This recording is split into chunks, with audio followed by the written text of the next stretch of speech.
Bon, là, on est à 5 minutes. Là, on va essayer de commencer à l'heure. C'est mieux. Bon, il est 55, donc du coup, on commence dans 5 minutes.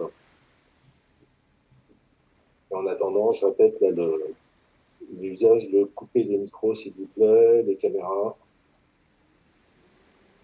pour libérer le maximum de place sur l'écran de chacun et afficher, en fait, donc là, on va présenter un logiciel. Donc, le sujet sera l'écran de Michel, qui va le partager sans parler. Donc Michel qui est professeur de technologie au collège Jean Rostand, Saint-Germain-du-Puy. Sont activés. Je révise. C'est ça.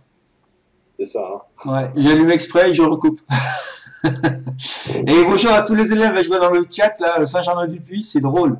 C'est franchement très drôle et ça me fait plaisir de les voir. Et Bernard aussi qui interviendra, là, qui est professeur des universités à l'université de Reims, Champagne-Ardenne. Et maître à contester du logiciel au maillot. Ouais. C'est propos, Bernard, je te laisserai aussi un peu répondre aussi à des questions un peu techniques en cours de route. Je risque d'être un peu, comme on est pas mal connecté, n'hésite pas à répondre sur le chat. Oui, il n'y a pas de souci. Alors, par contre, j'ai vu que j'apparaissais pas dans la liste des participants. Ah, j'ai pas de peut-être. Bah, si, tu dois être tout en haut, donc, normalement. si les gens veulent me...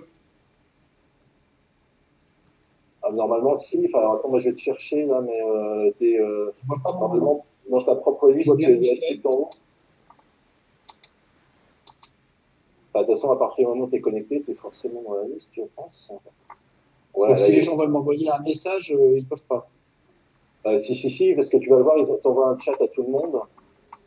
Oui. Là, par exemple, vas-y, envoie un chat, dis bonjour. Mais tout le monde l'aura. Oui, tout le monde l'aura. Après, toi, tu peux envoyer à...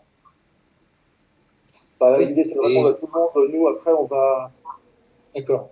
Par expérience, après, il y a ma collègue Audrey, là, qui est connectée aussi, dans la théorie, et après, on va décliner un peu toutes les questions qui vont se cumuler pendant la visio. Je suis là, oui. Ah, merci Audrey, ouais. Et on fera une synthèse de tout ça, hein, avec les réponses qui arriveront au cours de... Ce qui ne retrouve pas dans la liste, c'est que souvent on s'inscrit sous un nom et après on laisse son identifiant automatique se connecter quand on se connecte. Il y a beaucoup de gens qui ne sont pas connectés pour leur identifiant qu'ils avaient indiqué pour avoir le. Ouais, il y a des en attente non. Il faudrait changer les noms. Ils sont en haut. Ouais, c'est un problème qu'on a avec ce. On arrive souvent, les gens se connectent avec un mot. Ouais, parce qu'il fallait dans les paramètres hein, après. Ouais. Ah bon, bref. C'est pas automatique au départ. Les gens sont inscrits sur leur nom propre et puis après se connectent avec marqué un identifiant machin truc 91. Voilà, bah écoutez, on va pas tarder à commencer là en fait. Je pense en tout cas au PC il est 10 heures. Donc je vois, il y a combien? Oui, 142 personnes connectées. J'avais déjà des questions sur le chat, ça n'a pas encore commencé. Et donc on va essayer de forcer d'y répondre. Alors, encore une fois, avant de commencer, je vais demander à tout le monde de couper son micro et sa caméra. Donc ça c'est une bonne pratique hein, pour les visios. Je vais lancer l'enregistrement aussi. Donc normalement en faisant ça, vous devez avoir un bouton qui doit apparaître enregistrement ENR avec une pastille rouge qui vous permet d'enregistrer cette visio sur votre écran tel que vous la voyez à l'écran. Donc quand vous allez manipuler les fenêtres, bah, ça enregistrera a priori en haut à gauche que vous voyez. Donc là normalement j'ai appuyé sur le bouton c'est en cours d'enregistrement. Et on essaiera, nous, après, donc on l'enregistre évidemment nous aussi, on la rediffusera évidemment. Vous avez un chat. Donc, alors, encore une fois, s'il vous plaît, les micros, vos micros, tout le monde, sauf maintenant, évidemment, ils comprennent, évidemment. Caméra, pareil, vous avez une mosaïque là, qui apparaît avec tout le monde, vous avez tout en haut de l'écran la possibilité d'afficher tout le monde, c'est-à-dire la mosaïque ou que les caméras actives. D'où l'intérêt de couper vos caméras, s'il vous plaît, de telle sorte que les caméras actives concernent uniquement les gens qui font la présentation. Vous pouvez intervenir pendant la visio, de préférence sur le chat. Et évidemment, bon, on va avoir des questions qui vont se cumuler et on y répondra soit au fur et à mesure, en évitant d'interrompre trop le déroulement prévu pour cette visio là, donc de Omayo par Michel, Ouais. professeur de technologie, et par Bernard, professeur des universités à l'université de Reims Champagne-Ardenne. Voilà, donc là, je vais donner la main à Michel, donc il va vous présenter le logiciel. Donc j'ai déjà vu passer des questions sur le logiciel. Là, est-ce qu'il est payant? Oui, c'est un logiciel payant, sauf en ce moment où justement on a mis une version, enfin à disposition une licence gratuite jusqu'au 1er août pour que vous puissiez l'exploiter dans le contexte actuel.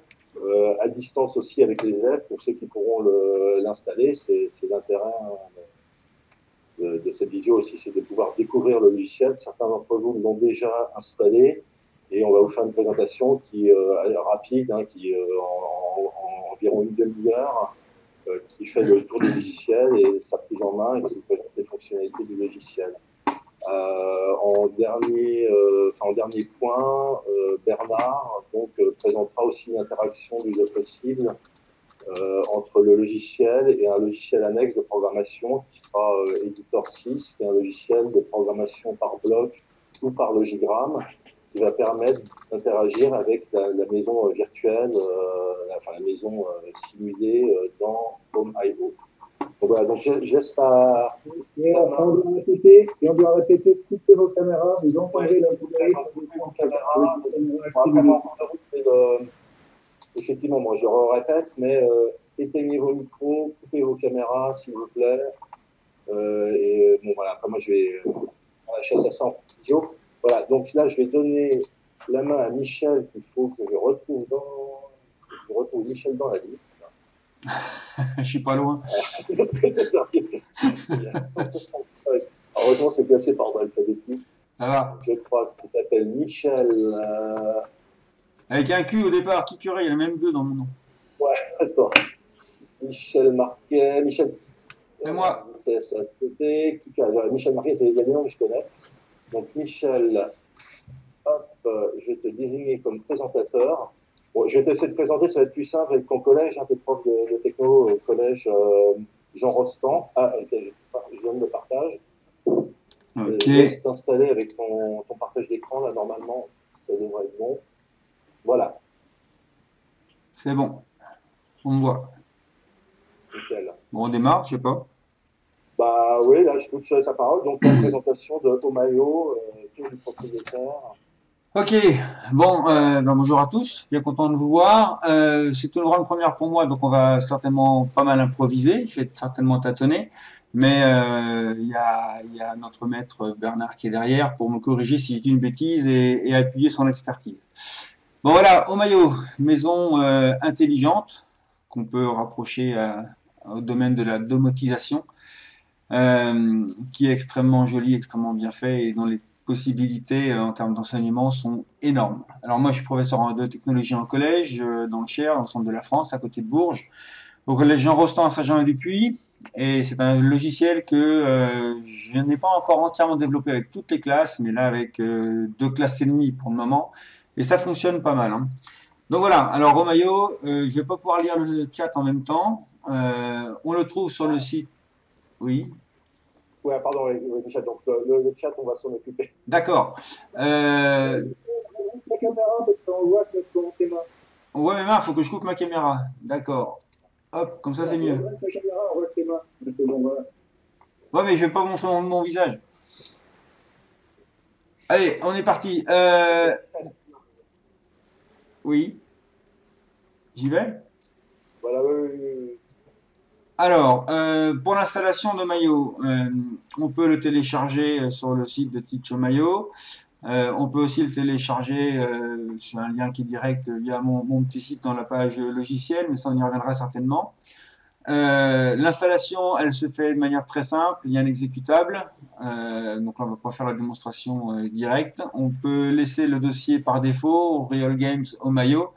Ça installe le logiciel, ça installe aussi un module complémentaire qui s'appelle Connect.io. Et là, c'est Bernard qui saura bien mieux expliquer que moi. Je vais réduire ma fenêtre et une fois lancé, il faut il faut copier le fichier de licence dans le dossier qui est approprié, donc dans le dossier Program Files x86 et le dossier c'est Real Games au maillot. J'ai fait, pour ceux qui voudraient éventuellement voir les choses, j'ai fait une vidéo ici au maillot installation et activation. La chaîne c'est Site Techno FR, donc tout est là. Ça permet de l'installer et de l'activer. Ensuite, j'ai fait une autre vidéo sur Scratch et PinMe. Alors, je vous explique. Ce logiciel, nous, on va l'utiliser avec un logiciel qui s'appelle Scratch principalement. Et on va pouvoir le mettre en premier plan. Scratch, je ne l'ai pas ouvert. Je vais vite l'ouvrir. Hop. Voilà. Il est ouvert. Si je reviens au maillot, la fenêtre de Scratch est masquée et je suis obligé de revenir sur ma fenêtre de Scratch pour faire mes programmes. Donc on va voir comment on peut faire après pour mettre Scratch au premier plan. Mais ça ne sera pas un problème. Bien, alors j'ai fait mon petit plan. On est parti. Déplacement dans l'environnement. Alors la maison, hein, quand on arrive sur le logiciel, on arrive ici sur la présentation. Dans les options, moi je vous invite, même si c'est pas forcément très nécessaire, à modifier la résolution en fonction de la résolution native de vos moniteurs, de vos écrans, afin que l'affichage soit plutôt agréable à l'œil. On retourne et on fait une nouvelle simulation, on confirme. On peut se déplacer par les flèches. Alors c'est vrai que c'est un mode de déplacement que je privilégie, les flèches du clavier, hein, pour avancer, pour tourner, pour se retourner. Je sais que d'autres utilisent les boutons de la souris. Il suffit d'enfoncer le bouton gauche de la souris, de le laisser enfoncer. Et lorsqu'on appuie sur le bouton droit de la souris, ça permet d'avancer. Et lorsqu'on bouge la souris, on vient changer la direction, on vient descendre, monter le regard.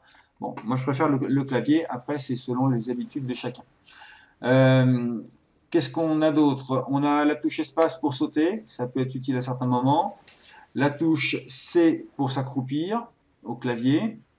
Et puis si on veut zoomer sur un élément, par exemple je vais zoomer sur les lumières qui sont là, on a la touche Z qui permet directement de zoomer. Bon là j'étais pas assez, voilà, là j'étais bon.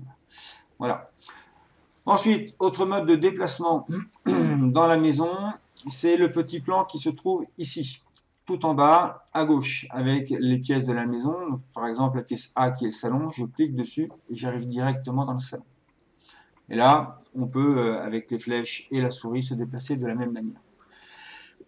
Voilà, ça permet de gagner du temps. Si je vais dans le garage, je clique sur le garage ici et j'arrive. Mais on voit rien du tout à l'écran. Ah, vous voyez pas l'écran? Vous pouvez avoir des encres qui permettent de partager votre écran, de séparer la partie caméra de la partie visualisation, partage d'écran de Michel. Voilà, donc là, bon, on va vous... Donc, voilà, donc vous avez peut-être une superposition d'écran pour bouger vos fenêtres, mais a priori, je pense que tout le monde voit. Hein. A priori, dans le chat, on dit que ça fonctionne. Bonjour, non, c'est juste que c'est figé en fait.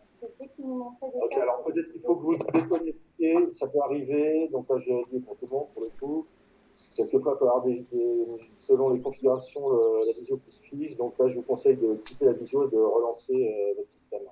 Voilà. Et aussi, alléger le trafic en coupant votre webcam, etc. Voilà, exactement. Voilà. Alors, c'est fluide sur le PC, hein, bien entendu, quand on utilise au maillot. Et là, c'est induit par la visio. Oui, bien sûr, oui. Oui, c'est Michel poursuivre. Sur l'ordinateur, c'est très fluide, il n'y a pas de souci. Voilà. Ensuite, dans les paramétrages, on peut modifier, grâce à ce petit picto qui est en bas à gauche, on peut modifier la date, voilà, puisque le logiciel est synchronisé sur son environnement. On peut modifier la date, ça vient modifier les heures de lever du soleil, de coucher du soleil. Et on peut aussi, grâce au petit globe qui est là, modifier la position de la maison. Voilà, donc là ça change aussi, d'un point de vue géographique, la configuration météo de jour, de nuit. Donc là je vais revenir sur la France et on va faire accepter. Voilà, donc ça on peut aussi modifier ça. Ensuite, les éléments de commande de la maison. Alors, on va commencer gentiment. Cette petite fenêtre permet d'afficher la télécommande simple. Alors, on a le cadenas ouvert, fermé, il me semble que c'est l'alarme. Sinon, on a ces boutons-là. Là, c'est pour ouvrir le portail. Donc, quand je clique dessus, on voit que le portail s'ouvre. On aperçoit la petite LED rouge qui s'allume qui indique que le moteur est en fonctionnement. Arrive en fin de course, elle s'éteint. Et quand je rappuie dessus, le portail se ferme. On a un autre bouton juste en dessous qui est la même chose pour la porte de garage. Voilà, donc la porte de garage, on peut l'ouvrir, on peut la fermer. Si on la laisse ouverte, de mémoire, il y a une temporisation qui fait qu'au bout de 5 secondes, je crois, Bernard, si je ne dis pas de bêtises, au bout de 5 secondes, elle se refermera automatiquement. Voilà. Mais on peut rentrer dedans très facilement. C'est ça, hein, d'accord. Ensuite, je suis mon petit plan, hein. Désolé, j'ai pas tout en tête. Ça fait 8 ou 9 pages, non, 7 pages. Donc, on va aller dans le salon. Donc, je clique sur le salon. Et puis, dans le salon, on peut voir qu'il y a des petites pastilles qu'on peut appeler des vignettes. Donc là, je vais faire un zoom dessus. Hop, presque. On voit là, c'est cerclé de rouge. Donc, quand on met la souris dessus, ça indique ce que c'est. Là, on voit, c'est A, lumière analogique. A, c'est la pièce, le salon, c'est la pièce A, et ça indique les lumières. Si je donne un autre exemple, des fois, il y a plus de précision. Celle-ci, quand on vient dessus, c'est la pièce A, c'est le store enrouleur 1. Donc, pièce A, store enrouleur 1. Donc, toutes les vignettes sont indiquées comme ça. Et à côté de chaque élément de la maison, on a une vignette. Voilà. Si on vient sur les variateurs, les interrupteurs, on en voit partout, hein. Voilà. Donc ça c'est très pratique. Chaque vignette est associée à un élément. Par exemple, tiens, je vais venir hop, ici, on va reculer.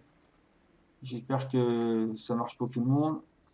Voilà, on voit la lumière et les vignettes. Voilà, par exemple ici, là, on a un interrupteur. Lorsque je clique dessus, non, il est ici, pardon. Voilà, là c'est le variateur. On allume la lumière et en bas, on l'éteint. Donc là, c'est ce qu'on appelle le mode câblé ou le mode filaire. C'est le mode classique, hein, qu'on a quasiment tous dans nos maisons, sans qu'il y ait le moindre accessoire domotique. Ensuite, on a un autre mode qui est le mode console. Il suffit de cliquer sur la vignette. Donc là, il n'y en a qu'une qui est passée. Le mode console permet de programmer la maison, les éléments de la maison, grâce à une tablette. Alors, on va y revenir très rapidement. La tablette, elle s'affiche en cliquant sur cette icône-là. Voilà.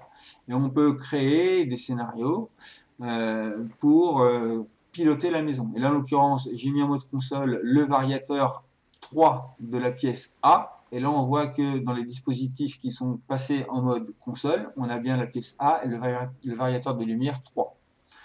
On va quitter la tablette et on a un dernier mode qui est le mode comme ceci, le mode externe. Autrement dit, l'élément est piloté par un élément externe au logiciel. Et pour notre exemple, ça sera Scratch. Mais Bernard nous montrera qu'il y a d'autres systèmes qui permettent de piloter de cette même manière. Voilà. Ensuite, je vais revenir, si je ne l'ai pas fermé. Non, il est là. Sur le site de Teach Omayo, dans documentation, c'est très important de voir qu'on a manuel, c'est où? Je sais plus. Dans des versions, commande, affichage, connexion, éléments, transfert, zut, je vais le retrouver. Bernard, aide-moi, c'est où la carte des éléments? Liste des ressources, je ne l'ai pas. Bon, elle est dedans, c'est pas grave. Pardon? Objet, je crois. Ah oui, tu as raison. Objet, manuel, objet. Ouais. Carte des éléments, bien joué, merci Bernard. Carte des éléments. Voilà, donc là on peut télécharger ce document au format PDF et ça reprend tous les éléments de la maison. Donc il y a plusieurs pages, hein. Là on voit par exemple c'est l'emplacement de toutes les lumières avec le nom des pièces, les dénominations. On voit les interrupteurs de lumière, les variateurs, les capteurs de luminosité, interrupteurs haut et bas, les stores enrouleurs. Donc vous voyez qu'il y a énormément d'éléments. Bernard, tu sais combien il y en a? Moi je ne sais plus. Il y a 174 devices, ce qui représente 400 entrées-sorties. Wow. c'est énorme. Donc radiateur, thermostat, parce qu'on peut jouer aussi avec, la température des pièces et leur pilotage. Les différents détecteurs de porte fermée, détecteurs infrarouges, ils sont là, c'est pour la porte de garage et le portail. Détecteur de mouvement, détecteur de fumée. Et puis il y a d'autres éléments comme une centrale d'alarme, une sirène, il y a la porte de garage qu'on a aperçue et le portail. Donc voilà, la carte des éléments, elle est à consulter, en tout cas moi je la consulte très régulièrement, je l'ai téléchargée au format PDF et j'avoue que c'est quand même très pratique de l'utiliser. Voilà, je reviens sur Omayo. Le fichier Scratch qui va nous permettre de l'utiliser, ben, c'est pareil, j'aurais pas dû le fermer. Quand on revient là, les commandes, console domotique, Scratch, voilà, Scratch 2. Voilà. Donc il y a un fichier qui s'ouvre avec Scratch qui est important. Voilà, fichier modèle Scratch 2. Quand on lance Scratch classique,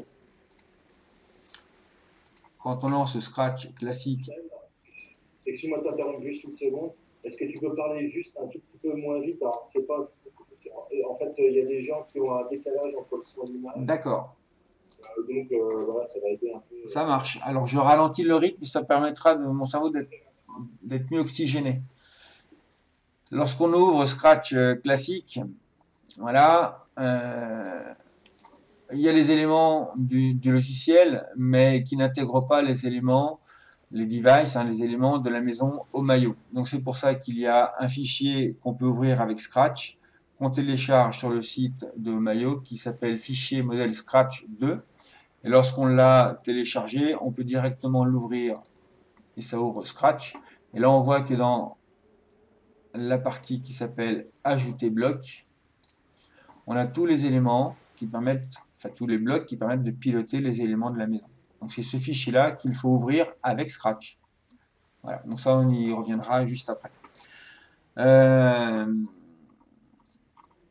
Le point suivant, c'était les éléments qui relient ce logiciel au programme. Alors, il y en a beaucoup, hein. Principalement, c'est la compétence travailler 5 qui s'appelle mobiliser les outils numériques. C'est le socle domaine 2. Et dedans, on a simulé numériquement la structure, le comportement d'un objet. Bien sûr, on va organiser, stocker, structurer des ressources numériques, piloter un système connecté localement ou à distance, modifier ou paramétrer le fonctionnement d'un objet communicant. Bref, je ne vais pas tout vous lire, mais dans le programme officiel, dans les programmes officiels, on a les compétences qui permettent de mettre en œuvre le logiciel Omayo. Donc voilà, il y en a quand même beaucoup. Je reviens à la superposition des fenêtres de Scratch et de Omayo. Alors, pour ça, on va utiliser un petit logiciel qui s'appelle PinMe. Alors, PinMe, ça n'est plus mis à jour, ça n'est plus tenu à jour, mais c'est toujours téléchargeable. Et je l'ai centralisé dans mon petit site, dans la partie informatique logicielle. Lorsqu'on descend dans tout ce qui est bureautique, voilà, on le trouve ici. D'ailleurs, j'ai mis l'exemple avec Omayo. Il y a la version 64 bits et la version 32 bits en fonction de votre architecture, mais la version 32 bits fonctionne très bien sur un Windows 64 bits. Ça télécharge directement le fichier exécutable. Il n'y a pas d'installation à réaliser. En l'occurrence, moi j'en ai fait un raccourci sur mon bureau. Donc on va voir ce que ça donne.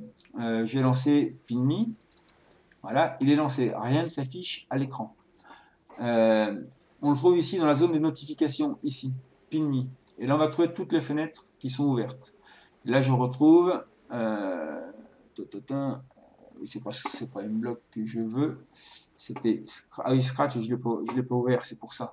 Je vais ouvrir le Scratch avec les extensions de Omayo, on va venir en petite fenêtre, voilà. Je reviens sur PinMe, clique droit dessus, et là voilà, j'ai Scratch. Et lorsque je viens dessus, on a, alors c'est en anglais, mais c'est assez simple, la position de la fenêtre, et on va l'appeler Enable Super Pin, on va la punaiser en super punaise, et là, c'est au premier plan. Autrement dit, c'est pas ça que je voulais faire, c'était ça. Lorsque je vais rouvrir Omayo,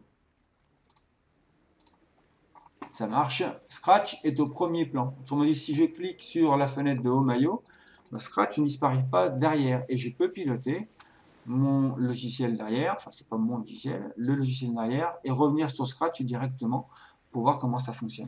Et ce petit logiciel, il est gratuit et il est franchement très pratique. Pour quitter, une fois qu'on s'en sert plus, on revient dans la zone de notification. Oui, c'est caché derrière Scratch, voilà.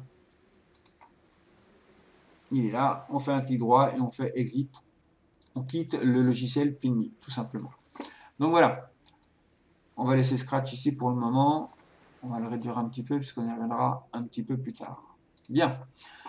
Alors, on va faire une première approche. Tout ça, c'était la partie configuration, hein. Si j'étais un petit peu rapide, j'en suis désolé, mais c'est André qui a mis sur son site les liens que j'ai réalisés, qui emmènent sur mes dernières vidéos, qui montrent l'installation, qui montrent PinMe, qui montrent tout ça. Vous pourrez les retrouver, et puis sinon vous me contactez par mail et je vous les renverrai. Alors on va faire une première approche avec la lumière. On va passer la lumière en mode, alors on va zoomer, hop, la lumière ici, donc c'est lumière de la pièce A, on va la passer en mode console, c'est-à-dire avec la tablette. On va passer également, je ne sais plus si c'est l'interrupteur que je dois passer en mode... si c'est le variateur, voilà, que j'ai passé en mode console. Donc ces deux-là sont en mode console. Je vais ouvrir la tablette, et là on voit les dispositifs qui sont en mode console. On a le variateur de lumière 3 de la pièce A, et les lumières de la pièce A. Et là-dessus on va faire un scénario. Donc on va venir ici dans scénario, on va faire ajouter un scénario, et je vais l'appeler par exemple lumière salon. J'ai mis un S même s'il y en a qu'une, tant pis. Le capteur, ça va être le variateur. On va venir le sélectionner. C'est le variateur 3 de la pièce A. Et ce variateur va commander un actionneur. L'actionneur qui a été basculé en mode console, c'est les lumières de la pièce A. Et là, on peut accepter si je ne fais pas d'erreur. Voilà. Le scénario est activé. On va quitter la tablette. Ça a marché hier soir. Et lorsque j'appuie sur le variateur position haut, la lumière s'allume, position basse, la lumière s'éteint. Là, on a programmé, alors certains diront oui, c'est comme le mode filaire, mais vous verrez qu'on va aller plus loin. On peut allumer, éteindre la lumière grâce au scénario de la tablette. On peut tout piloter comme ça, hein. On va faire la même chose maintenant en mode externe avec Scratch. Donc on va basculer la lumière en couleur bleue, ça sera le mode externe, et le variateur, pareil, couleur bleue en mode externe. Alors allons-y, petit programme Scratch. On va se mettre comme ça. Alors les élèves connaissent Scratch, les professeurs également. On va venir dans l'événement, et le point de départ, c'est lorsque le drapeau vert est cliqué, le drapeau vert étant ici. Et là, on va programmer un petit peu comme on écrit. C'est comme ça que les élèves comprennent le mieux généralement. On va lui dire si quelque chose, donc si le variateur, alors on va le trouver si, où est-ce qu'il est, j'ai toujours du mal avec ça, voilà, si le variateur en position haute, le variateur numéro 3 de la pièce A est appuyé, alors on va allumer la lumière, alors là c'est lumière 1 puisqu'il n'y en a qu'une, hein. Lorsqu'il n'y a pas de numéro, c'est lumière tout court, c'est forcément la lumière 1. Ce programme là, il faut qu'il fasse une boucle itérative. On va venir dans contrôle et on va lui dire de répéter indéfiniment ce programme. On va venir le placer sous le drapeau vert, et là on va vérifier que le programme fonctionne. Mais avant tout, il faut vérifier que Scratch est bien connecté à la maison de Omayo. Lorsqu'on vient sur ajouter bloc, on voit que Omayo est connecté parce qu'on a le petit voyant vert qui est actif.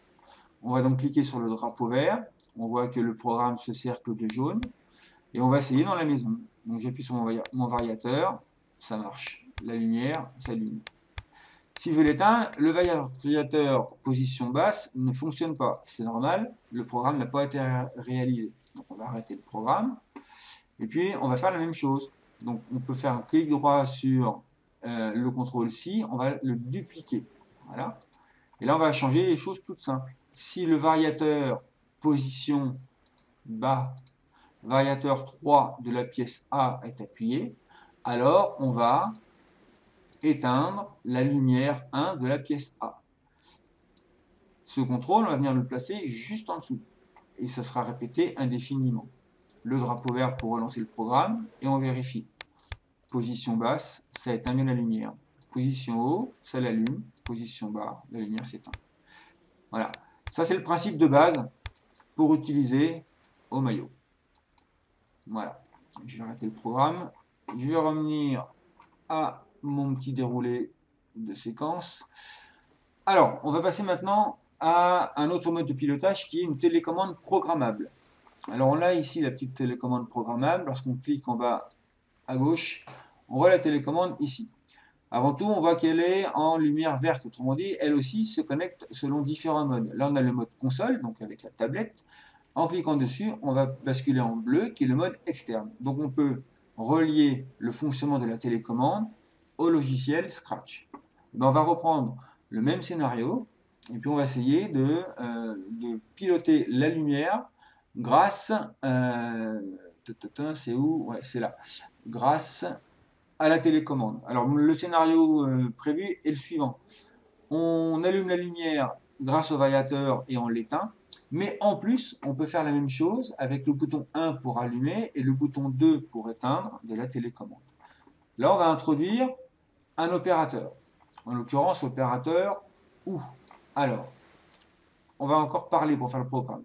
Si le variateur numéro 3, position haut, est appuyé, ou ajouter bloc, ou le bouton, on va le mettre dedans, le bouton 1 est appuyé, donc soit le variateur, soit le bouton 1, alors, on va remettre tout l'ensemble après le si, alors allumer la lumière de la pièce A. Pour l'éteindre, on va faire la même chose. Je vais faire un clic droit sur ou dupliquer. Ça, je peux l'enlever. Hop. Si le variateur 3 en position bas de la pièce A est allumé, est appuyé, ou le bouton de la télécommande, bouton 2, est appuyé, alors on va éteindre la lumière. On va replacer l'opérateur dans la condition et on va vérifier. Drapeau vert, le programme se cercle de jaune. On va vérifier déjà que ce qu'on a fait avant fonctionne bien. Le variateur permet bien d'allumer ou d'éteindre la lumière. Et la télécommande, bouton 1, la lumière s'allume, bouton 2, la lumière s'éteint. Donc là, on a vu déjà, pour le niveau collège, en l'occurrence, en ce qui me concerne, pas mal de choses. Hein. On a introduit les boucles itératives, on a introduit un opérateur, où ça demande déjà pas mal de réflexion en termes de programme. J'arrête Scratch. Michel, tu peux... Ah, pardon, c'est toi, dis-moi, je t'en prie. Ta fenêtre Scratch. Pardon? Tu peux faire juste agrandir un peu ta fenêtre Scratch, qu'on lise un peu mieux le programme. Ouais, exact. Alors, bouge pas. Rapidement, mais bon, de toute façon, là, c'est pas un... Voilà. Si jamais il y en a qui veulent les programmes qu'on aura vus dans cette petite formation, je peux les envoyer, il n'y a pas de souci. André, éventuellement, tu pourras mettre ton adresse mail sur le site.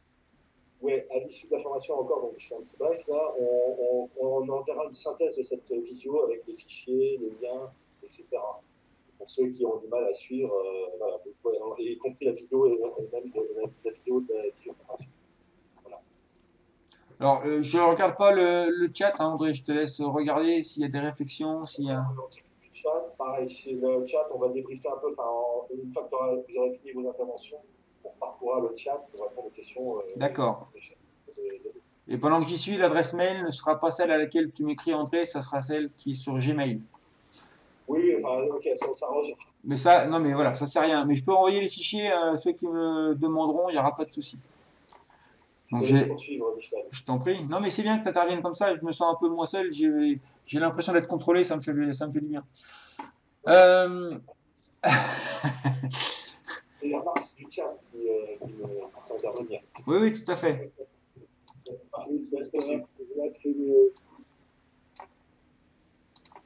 Comme ça va peut-être mieux. Voilà. Alors, on va faire un autre exemple. On va venir faire un exemple de store en rouleur. Alors, je vais revenir dans la maison. Ça, on va le mettre là pour l'instant. Voilà.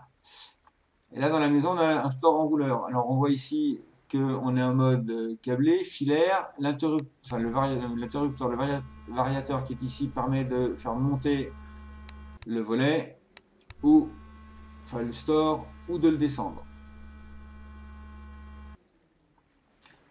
Donc on va faire la même chose, sauf qu'on va, allez, ça je vais le mettre ici, on va le refaire au moins, ça sera plus didactique.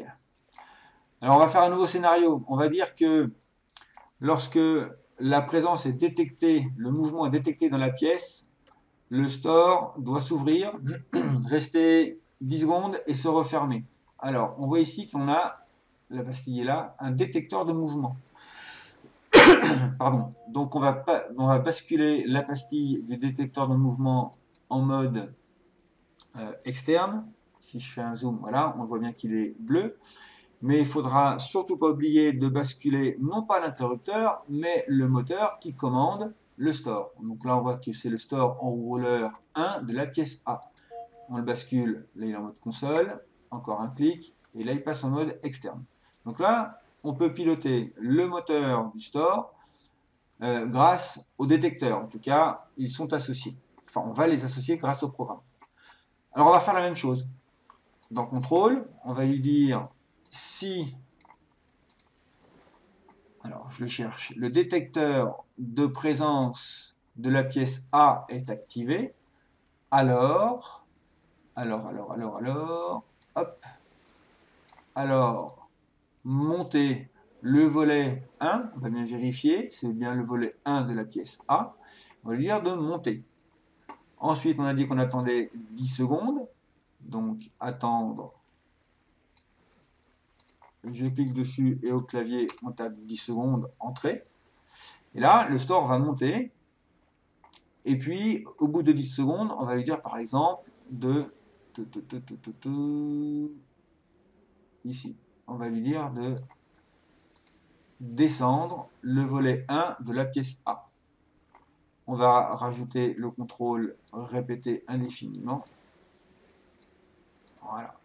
Alors, petite remarque, hein, même moi je me fais souvent piéger parce que très facilement on oublie la finesse des paramètres. On va oublier de changer monter en descendre, ou alors on mettra le mauvais numéro de volet. Enfin, c'est des petites astuces comme ça, et comme je le dis souvent à mes élèves, c'est rarement le logiciel qui se trompe, c'est l'élève qui se trompe généralement, ou le professeur. On va vérifier, on clique sur le drapeau vert, je reviens dans Omayo, et si je bouge, on va voir le détecteur qui va émettre une lumière rouge pour dire qu'il a détecté le mouvement, et normalement le store va monter.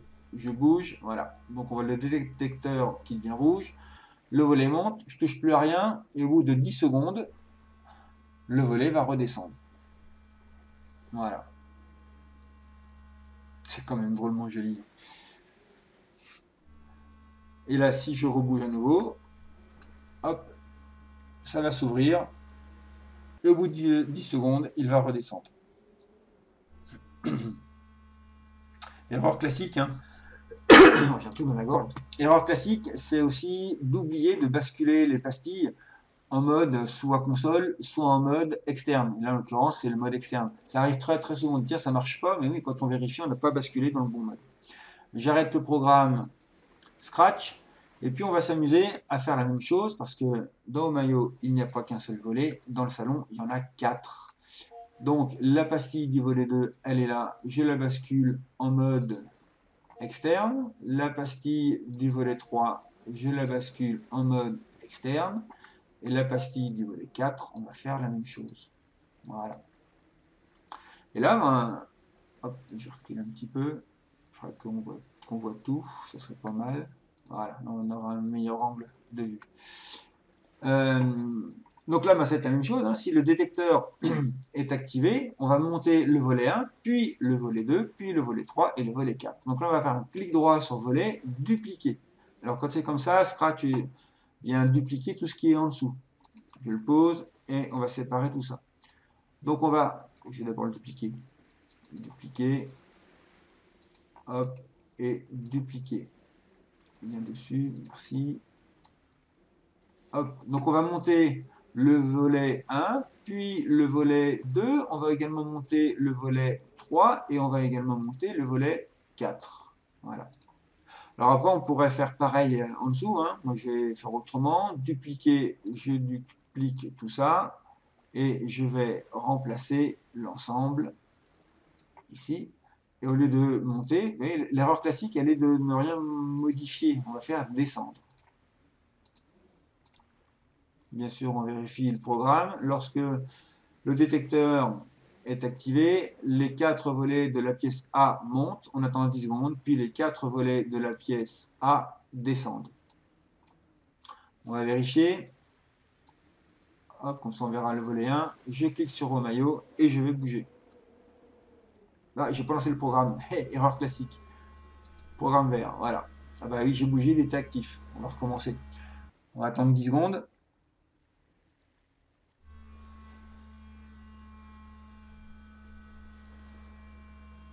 Ce genre d'erreur, hein, on oublie d'activer le programme, ça n'arrive pas que dans le maillot, hein, ça arrive avec les autres matériels. Donc on va bouger à nouveau, voilà, j'avance, et là les 4 volets s'ouvrent, donc là ça fonctionne.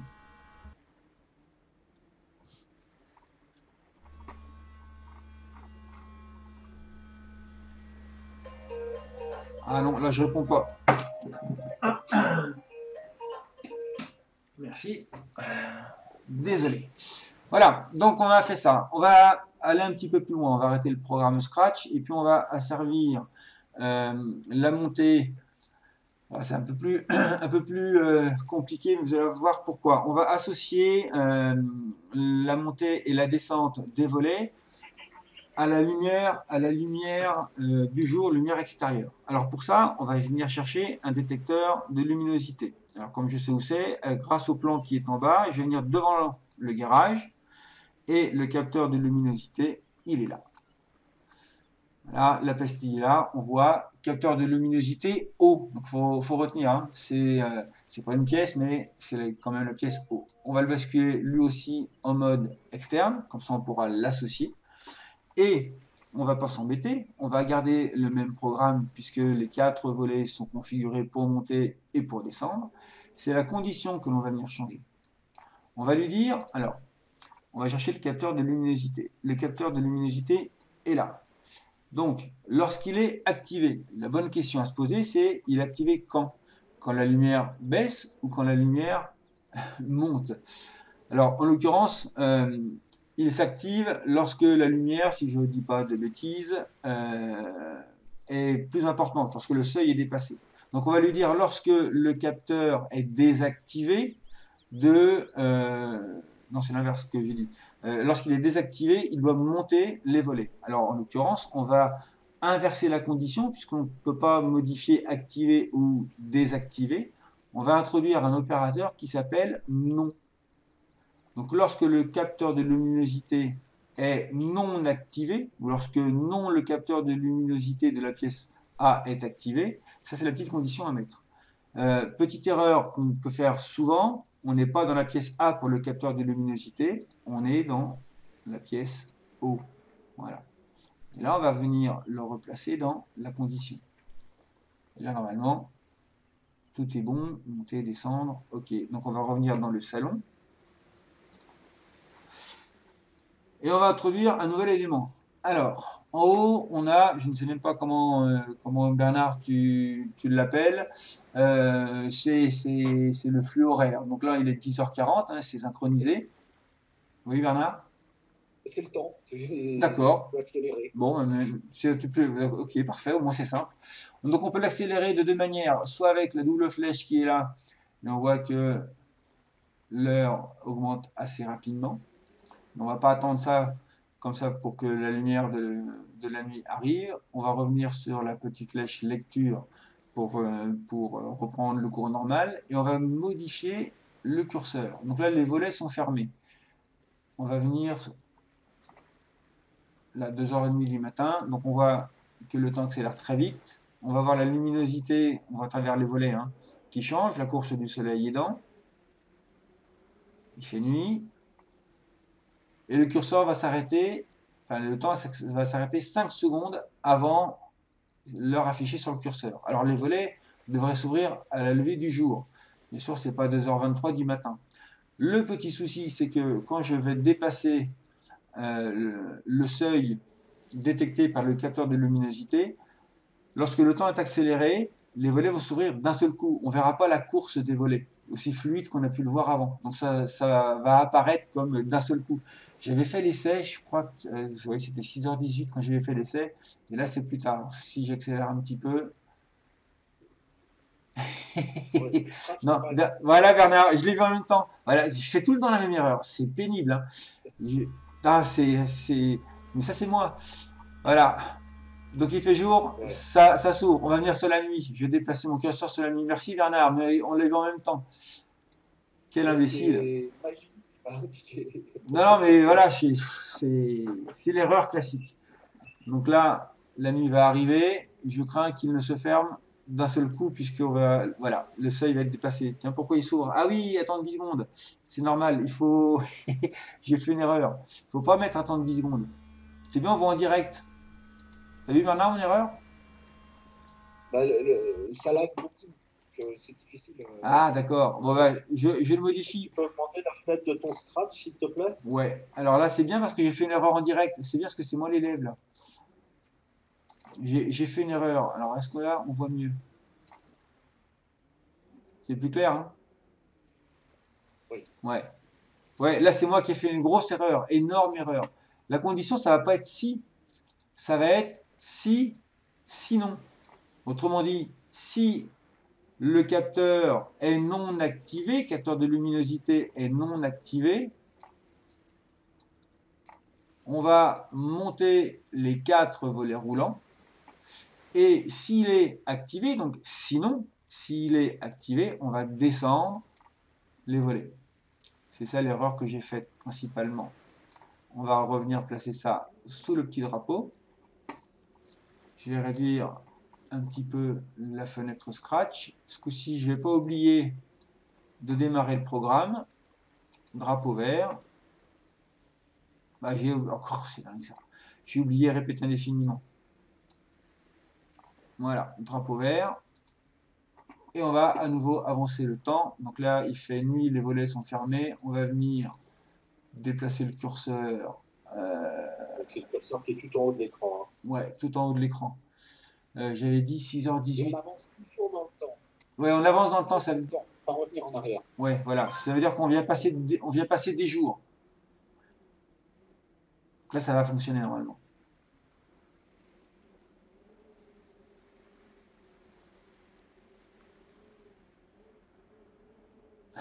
Je veux le chat. Je vais trop vite et j'ai oublié de le répéter. Je suis désolé. Il y aura la vidéo. Je vais lancer un petit peu. Voilà, ça s'est ouvert à 18, c'est ça. Et lorsque le soir va arriver, bon, je vous rassure, je vais pas aussi vite avec les élèves. En tout cas, je pense pas. Quelle heure on avait dit? 18h59. Ouais, donc là, ça va se baisser d'un seul coup. Quand la nuit va arriver, le capteur va dépasser son seuil. Et voilà, ça ferme automatiquement. Je sais pas si j'ai été très clair pour le temps en haut. Ouais, au plafond. Ouais, oui, c'est pas mal, c'est au plafond. J'essaie de lire en direct. Bernard, tu me dis, hein? Oui, oui, oui. Bon. J'arrête le programme Scratch. Et on va continuer un petit peu. Alors, on va enlever ça et on va venir dans le garage. Alors, on va venir un petit peu plus au jour. Il s'est pas fermé le garage. Pourquoi il s'est pas fermé? Parce que... Parce qu'il peut être en mode manuel. Ouais, ça doit être ça. Ça doit être ça. Je vais le fermer. On va revenir. Peut-être en plein jour. C'est ce que je me disais, mais tu sais, mon petit cerveau, il a du mal à faire 3 actions à la fois. Voilà, je l'ai fermé. Voilà, le jour arrive. C'est bon, on y est. Bon, et ben on va faire la même chose. Ce qu'on veut, c'est que la porte de garage s'ouvre avec le bouton 1 de la télécommande. Donc un appui, la porte s'ouvre. Lorsqu'elle est entièrement ouverte ou qu'on appuie sur le bouton, la porte s'arrête. On va faire pareil pour la fermeture. Donc on va recommencer le même programme, sans oublier avant de vérifier que la télécommande est bien en mode externe et que le moteur du garage, qui est ici, est bien basculé en mode externe.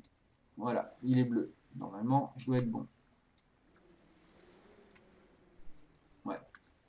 Comme ça, on verra le tout. On voit le tout. Ouais, comme ça, c'est pas mal. Alors, on est parti. On va recommencer comme tout à l'heure. On va le dire au logiciel à la maison d'attendre jusqu'à ce que le bouton 1 soit appuyé. Et quand le bouton 1 est appuyé, on va ouvrir pas le portail, la porte de garage. Ensuite, on va lui dire à nouveau d'attendre jusqu'à ce que soit le garage soit ouvert, soit que le bouton 1 de la télécommande soit à nouveau appuyé. Donc il y aura un opérateur OU. Donc on va attendre soit que le bouton 1, je vais le dupliquer, de la télécommande soit appuyé, ou il est où? Je sais jamais, il est là. Ou que la porte de garage soit ouverte. Et lorsqu'on a une des deux informations, on va demander que la porte de garage s'arrête. Donc stopper la porte de garage. Une fois que la porte est stoppée, on va recommencer. Donc là, on va dupliquer, ça sera plus rapide. On va lui dire d'attendre que le bouton 1 soit appuyé pour fermer la porte de garage. Et on va attendre que la porte de garage soit entièrement fermée ou que l'on rappuie sur le bouton 1 de la porte de garage. Et ça va la stopper. On va cette fois-ci ne pas oublier de mettre le contrôle répété indéfiniment. Voilà. On va démarrer le programme. Et là, on va avoir une petite surprise. Si j'appuie sur le bouton 1, il ne se passe rien. Ça y est, ça démarre. Alors c'est normal, hein, ce petit problème, il est tout à fait normal. Donc on voit que la porte s'ouvre, on voit la petite lumière rouge sur le système motorisé de la porte de garage. Lorsqu'elle va être ouverte, voilà, le moteur s'arrête. Petite chose à noter, alors là on n'entend pas les sons du système, donc de mon ordinateur. Ce qui est à noter, c'est que lorsqu'on ouvre, qu'on ferme la porte de garage et qu'on oublie de lui demander de stopper la porte de garage, lui, le moteur ne s'arrête pas. Donc, au maillot va grogner, je l'appelle comme ça. On entend le moteur qui force et la lumière rouge reste allumée. Donc, il ne faut surtout pas oublier d'arrêter le moteur, soit en ouverture, soit en fermeture. Je rappuie sur le bouton 1 et là, ça marche pas. Ça y est, ça marche. Quand je dis ça marche pas, c'est pas le logiciel qui marche pas, hein. C'est mon programme, mais c'est volontaire.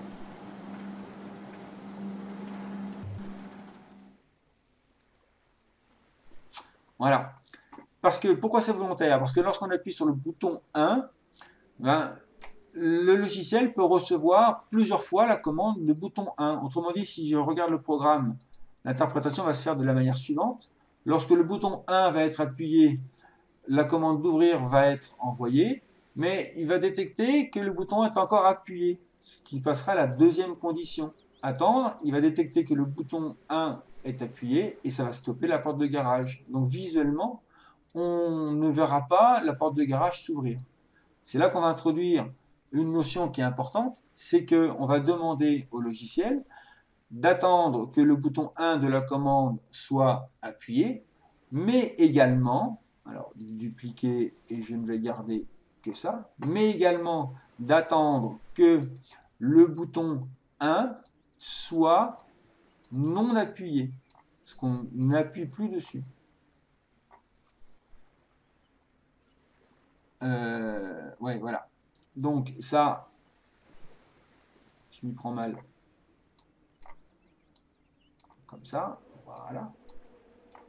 Donc on va attendre que le bouton 1 de la télécommande ne soit pas... Je fais que des bêtises. Je fais que des bêtises. Dupliquer. Hop. Voilà. On va attendre que le bouton 1 de la télécommande soit appuyé, puis on va attendre qu'il ne soit plus appuyé pour ouvrir la porte de garage. De la même manière, on va attendre que le garage soit entièrement ouvert ou que la télécommande ait son bouton 1 appuyé, mais que également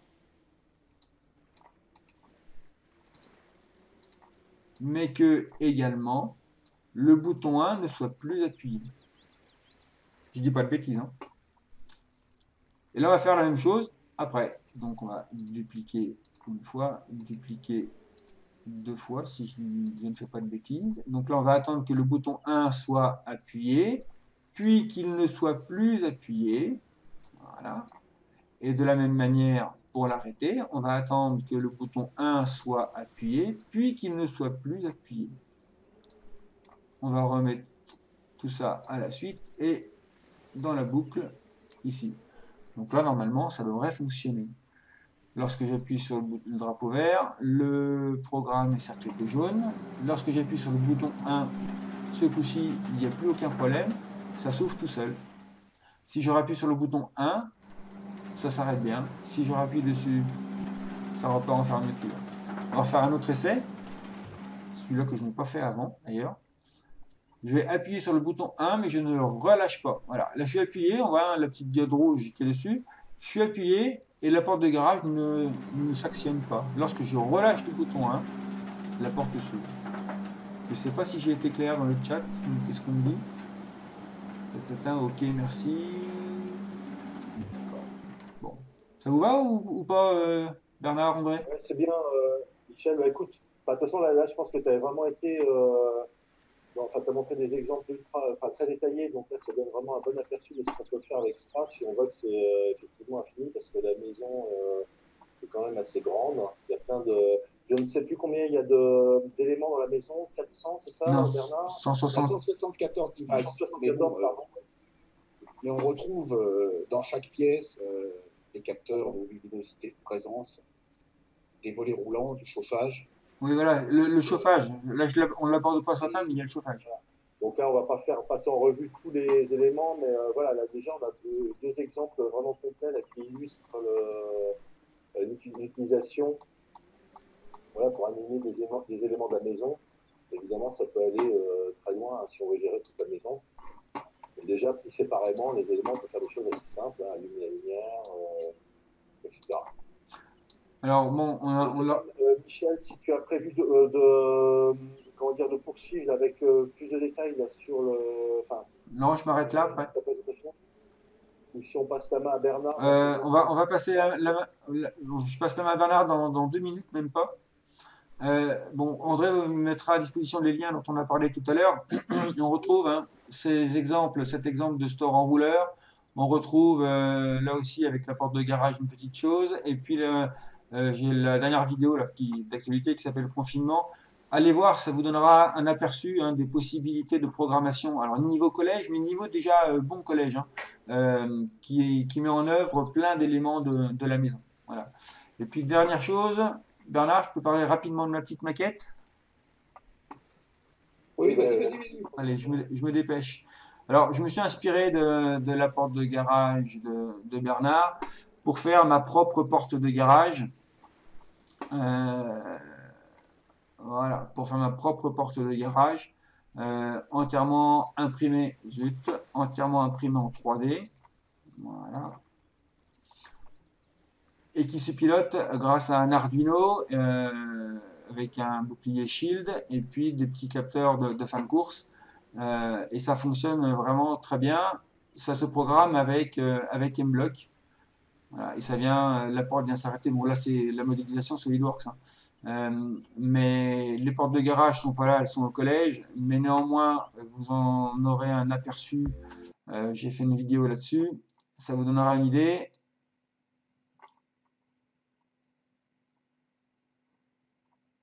Ouais, là, il n'y a pas le son. Si, on va le voir. Non c'est bien, je cause tout seul dans le vide. Voilà. Donc là, avec la petite diode. Voilà, c'est inspiré de la porte de garage de Maillot et elles sont toutes au collège. Mais si j'aurais... Arduino, hein. Voilà, si je réactive la caméra, là on voit, voilà, voilà, c'est, y a pas la porte, hein, mais il y a juste le mécanisme d'entraînement parce que j'ai pas les portes. Et là j'ai refait la même chose sur la vidéo que j'ai montrée. Il y a deux boutons, là, on voit bien là. J'actionne les deux boutons, un pour monter, un pour descendre. Bon là ce matin j'ai refait un petit programme avec un seul bouton. Le capteur de fin de course vient l'arrêter. Un seul bouton, j'appuie, je rappuie dessus, ça s'arrête au milieu. Je rappuie dessus, ça repart dans l'autre sens. Je rappuie dessus, ça peut venir jusqu'au capteur de fin de course. Voilà, et ça vient piloter la porte de garage. Voilà, c'est exactement le même principe. Et au niveau des élèves, là, On ne avec... voit plus rien là. Je ne suis pas persuadé que mon écran soit partagé. Ah,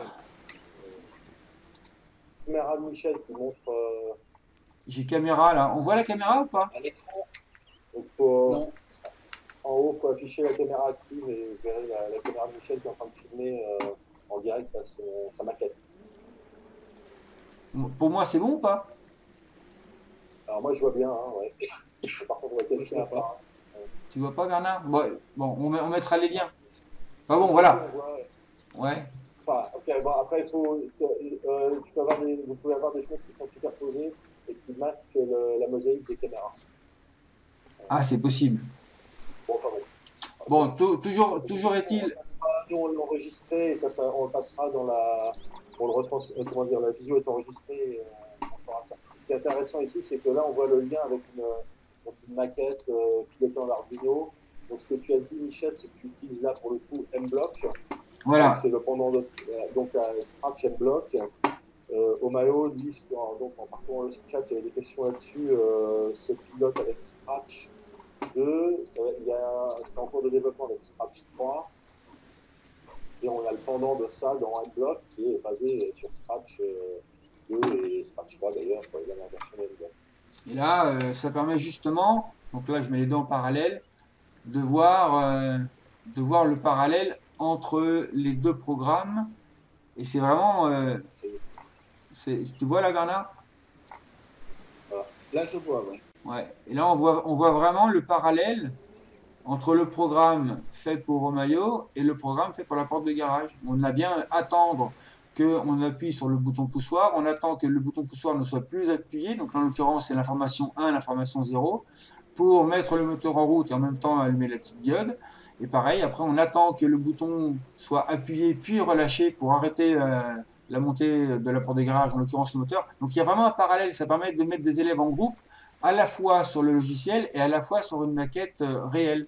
Et quand on inverse les groupes de travail, bien que les programmes soient similaires, il y a une petite adaptation qui demande de la réflexion et ça fait pas doublon. Réellement, ça fait pas doublon. C'est vraiment très, très pratique. Donc là, voilà, je l'ai expérimenté et ça fonctionne vraiment bien.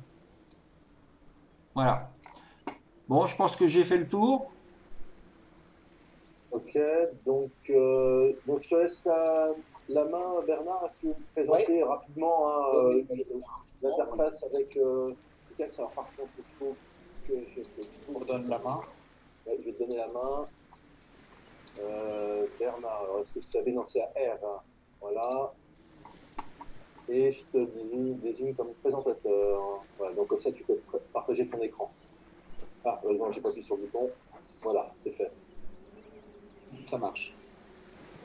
Voilà, donc Bernard qui va vous montrer l'interaction entre un logiciel tiers qui est Editor 6, mais il peut y avoir d'autres logiciels, et qui permet d'interagir, donc de programmer la maison Omayo à l'aide d'un autre logiciel. Donc là, en l'occurrence, là, c'est Editor 6. Voilà. Donc, en fait, quand on a conçu Omayo, hein, une des idées, c'était d'avoir un logiciel qui soit utilisable du collège à l'université. Donc, Omayo est très ouvert, hein, c'est-à-dire des questions. Là, on l'a fait avec Scratch, on peut le faire avec Python, et on peut en fait connecter à peu près tout à Omayo. Donc, est fourni avec Omayo un logiciel qui s'appelle Connect.io, qui permet de faire plein de choses, et entre autres des passerelles avec différents outils logiciels ou matériels tierces. Et si vous lancez Connect.io, en fait, vous voyez dans les plugins, on va pouvoir faire des fonctions logiques comme on fait dans un automate programmable. On va pouvoir utiliser des connexions petit peu plus, par exemple, le PC qu'ils connaissent. Et il y a Pickaxe. Certains travaillent avec Pickaxe, et là, l'idée, en fait, c'est utiliser le simulateur qui est pas dans Pickaxe Editor 6 pour piloter la maison. D'une certaine façon, ça permet faire du jumeau numérique, comme c'est la tendance. Voilà. Je vais essayer de grossir. J'ai pas mis de ligne, désolé. Donc, je vais grossir un peu ici. Vous voyez, j'espère que vous voyez l'écran. Donc, en fait, dans l'onglet Pickaxe des plugins, apparaît un certain nombre de microcontrôleurs, donc le Pickaxe 22 par exemple. Ce qui est intéressant, c'est que donc, vous avez les tags. Alors, je vais revenir ici sur maillot. Je vais passer en mode A, vous puissiez voir. Je vais passer aussi celui-ci en mode câblé. Donc, si je vais dans les tags, dans les tags, en fait, vont apparaître toutes les variables, tous les capteurs, tous les actionneurs qui sont mis en mode externe. Donc, si je prends ma télécommande, par exemple, et que je la passe en mode bleu, directement apparaît les boutons de la télécommande. Donc là, si je veux, par exemple, allumer la lumière avec la télécommande, qu'est-ce que je vais faire? Je vais mettre aussi la lumière en mode bleu, et puis apparaissent directement l'ensemble des tags correspondant à ce que j'ai passé en mode externe. Dans Editor 6, donc quand vous le lancez, vous pouvez choisir le type de microcontrôleur que vous allez utiliser et la simulation. Donc là, j'ai de base c'est le 20X, j'ai rien fait de plus. Et ce qui est intéressant, c'est que, vous voyez, il y a Connect en Simulate, et je peux me connecter directement au logiciel Connect ID. Donc si je fais connecter, là, en fait, maintenant, si je regarde, j'espère que vous voyez, il y a écrit Connected qui est en bleu. Donc si je prends par exemple le bouton de la télécommande, je me dis, je le câble sur l'entrée C0 de mon contrôleur. Et puis je vais prendre la lumière, et la lumière, je vais la câbler sur la sortie B0 du microcontrôleur. Donc ici, ce que maintenant je peux faire, hein, si je reviens sur le maillot, regardez comme ça va notre fenêtre, voir, je vais aussi réduire. C'est là où on voit tout l'intérêt du ciel. Ici, j'ai mon C0, mon B0 qui doit être là, et si jamais j'appuie dessus pour forcer la sortie, et directement, j'ai la lumière qui est allumée. J'ai fait un lien direct. Si je repasse à 0, dans ces conditions, la lumière va s'éteindre. Donc à partir de là, et même chose si j'appuie sur le bouton de la télécommande 1, je peux voir que l'entrée C0 est passée. Et ensuite,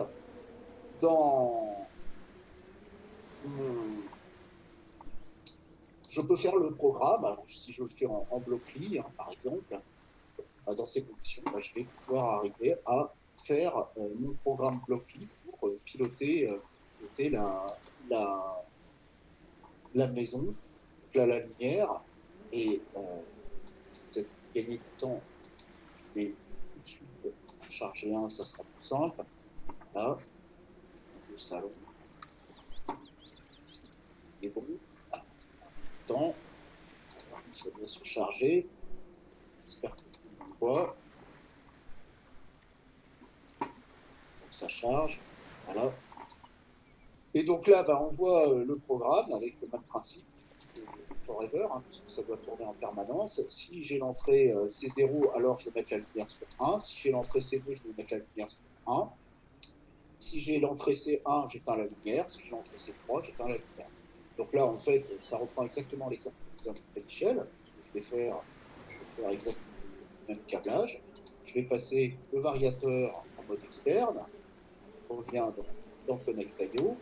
Ici, je vais prendre le logo de la télécommande, il est sur l'entrée C2. Je vais prendre la lumière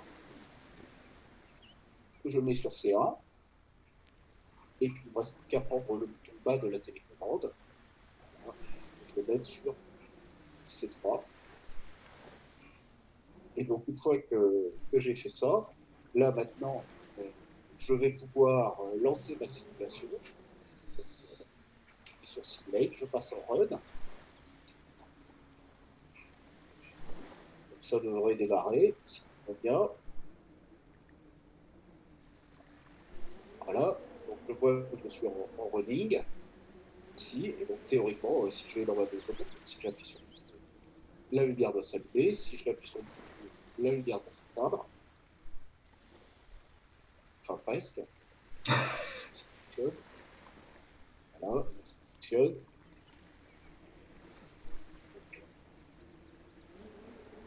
Ça devrait fonctionner. Alors, j'ai peut-être pas tout mis correctement. Donc la lumière elle est allumée. Sur ces deux, j'ai bien la lumière en haut. C'est au niveau de la simulation. Pas sûr qu'elle soit lancée aussi. Oui, si elle est lancée.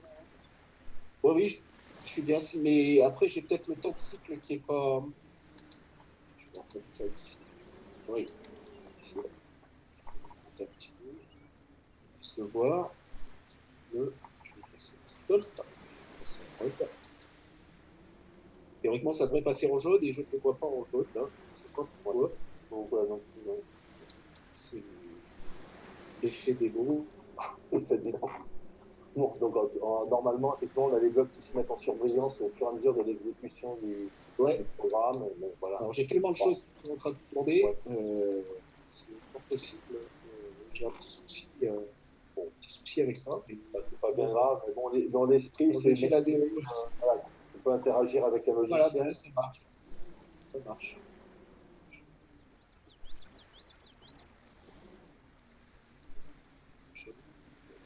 Et voilà, c'est l'effet des mots. En tout cas, ce qui est intéressant, c'est que là, on peut utiliser un logiciel tiers. Donc là, c'est Editor 6, mais ça pourrait être. Donc j'ai vu passer les questions. On peut programmer en. Donc on peut faire de l'Arduino aussi. Ou du Python. Oui, oui, oui. Donc, on pourra faire quelque chose de spécifique. Montrer avec Python comment ça Ouais, pardon, fonctionne. alors Python, non, c'est pas fait, pardon, autant pour moi. Mais Python, c'est fait. Python, c'est fait. D'accord. Donc ça peut. Python, ça marche. Ça marche très très bien. Oui. Donc pareil, il y a un peu. Il n'y a pas de souci. Et donc, en fait, avec Python, la seule chose qu'il faut, c'est télécharger, c'est sur le site Chat.io, la DLL qui va bien, pour pouvoir directement avoir accès à toutes les entrées-sorties, passer en mode externe, et ça se fait très très facilement. D'accord. Donc ça, on mettra les liens, pareil, hein, on va faire une synthèse de tout ça. Avec Scratch 3, c'est en... Oui, ce que tu disais tout à l'heure dans le chat. Ouais. Oui. J'ai vu ça, ouais. Et donc Python, je pense que ça peut intéresser évidemment les profs de lycée en seconde, là, CNT en particulier. Oui, en SNT, ouais. Ouais. Alors, là, je vois dans les questions, existe-t-il des possibilités de modifier le contexte de la maison, l'architecture par exemple? Donc la réponse, elle est non. L'idée, c'est qu'on peut modifier les conditions météo, donc en particulier changer les températures externes. L'idée, c'est de montrer qu'une maison, elle va être bâtiment basse consommation à un endroit dans le monde, mais pas forcément à un autre endroit. On ne peut pas modifier les paramètres de construction de la maison. Par contre, le modèle multiphysique qui est intégré fait que les pièces qui vont être au soleil vont pouvoir se réchauffer plus vite, les pièces qui seront au vent vont se refroidir plus vite. Tout ça est pris en compte dans le modèle multiphysique dynamique de la maison.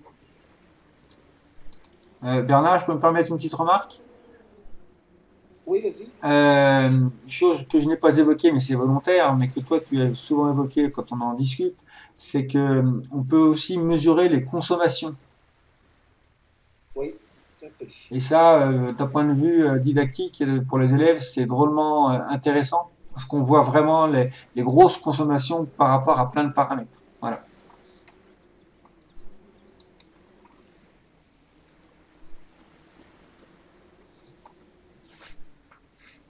sais pas s'il y a des questions, si ça a répondu. C'est bon. Je sais pas. C'est pas-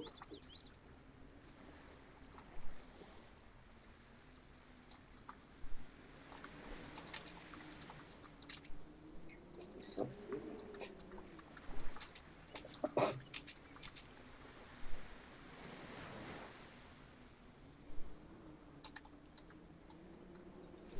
Voilà, donc Bernard, tu relances sur le Python. Oui, mais je ne sais pas pourquoi ça passe pas en jeu. Je ne sais pas si c'est mon Pickaxe qui fait des siennes.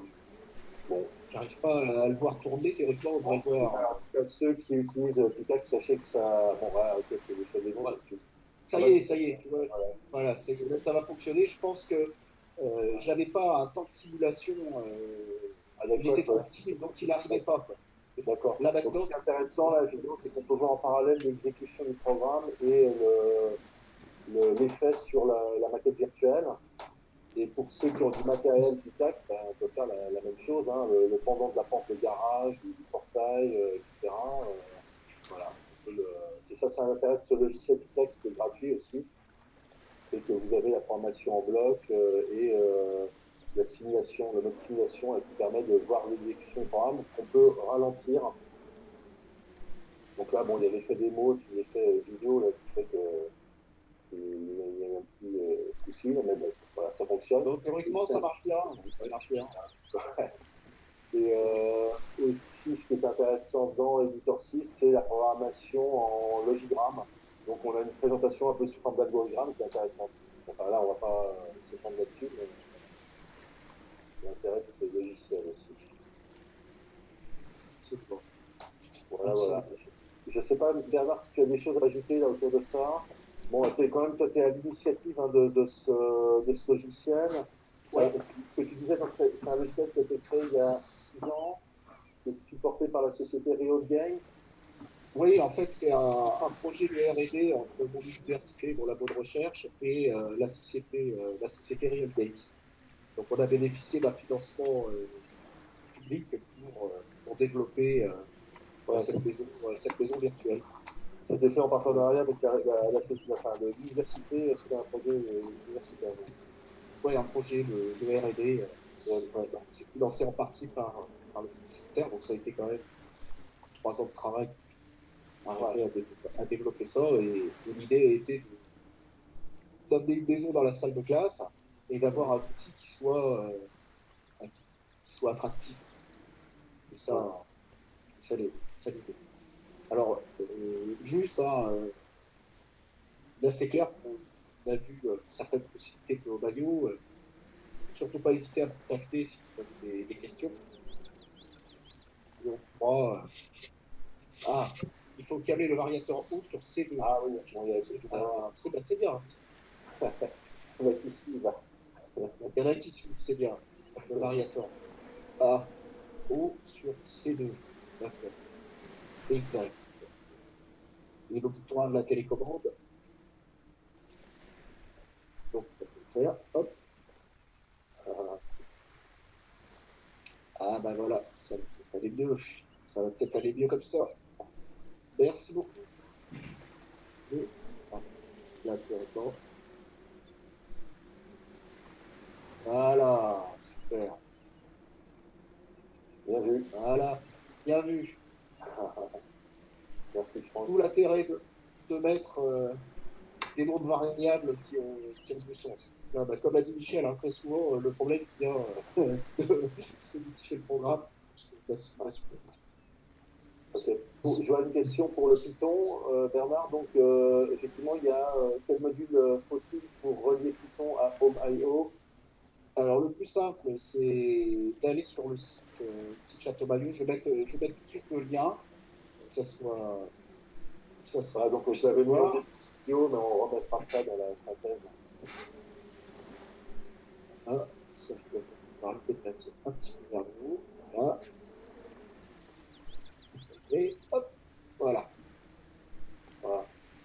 Oui. Alors, il y a une bonne question. Alors, on me demande, on peut donc connecter Home.io sur un soft PLC en Home.io. Alors, on peut utiliser Connect.io comme soft PLC, Et je ne sais pas s'il y a des enseignants qui utilisent des automates programmables, mais ça se connecte aussi très très facilement au simulateur, par exemple d'un logiciel comme Unity qui permet la programmation des automates de la marche de l'air. Bien, ça peut se connecter aussi très très facilement sur le simulateur d'automates du logiciel.